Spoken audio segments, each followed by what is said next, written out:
In a school, there was a kid named Tim who was totally goofing off and struggling with his studies. He barely scraped by the first term with a 60%, which really got him down.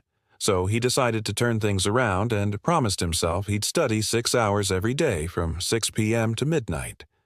When the second term rolled around, you won't believe what his grade was. How and why. I'll explain what he should have done and how you can benefit from this lesson. So, hey there, let's get started. Let me break down the Pomodoro Technique for you with this chart. The column here shows the level of focus, while the horizontal line represents the hours we spend studying. When Tim sat down at his desk, he was determined to study for a full 6 hours. But after the first half hour, his focus started to drop. That's just how we are, you and me, and most of us really. Studies show that the average adult can only focus for about half an hour. If you think about it, after that half hour your mind starts wandering to family visits and what happened yesterday, right? Our friend kept studying, determined to push through until midnight. But when midnight came, he thought he could handle it and get things done. But it was actually the opposite. Let's get back to our plan. What if Tim takes a short 5-minute break after half an hour, then comes back feeling really focused and refreshed? That's basically the core of the Pomodoro Technique developed by Francesco Cirillo. This way, we keep our focus for long hours. Every half hour, we take a 5-minute break, whether it's making a cup of coffee, calling a friend, or just hanging out with family. I hope that idea is clear to you. Now, let's move on to another technique. Spaced repetition. When Farson studied his lesson on Sunday, how long do you think he'll remember it for? You and I probably know all too well about the problem of forgetting. What a frustrating issue that is. But is there a solution? We'll explain it using a nicer chart than the one before, the forgetting curve created by the German scientist Hermann Ebbinghaus. Here, the column shows how much we remember from a lesson.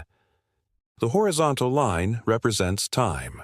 We said that Tim mentioned his lesson on Sunday, and according to the plan, after 6 days, he will only remember about 20% of it.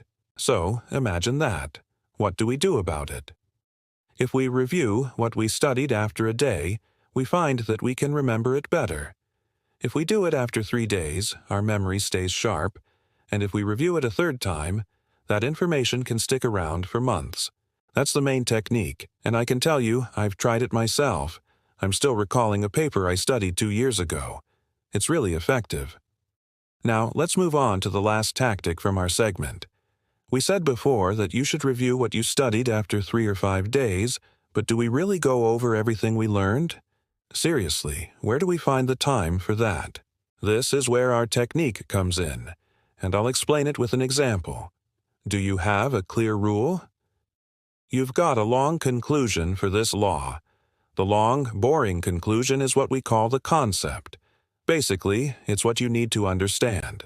The law itself is the info you need to memorize, and that's what they'll ask you about on the test. Got it? All right, let's take another example. The concept of chronic illness is what we really need to understand.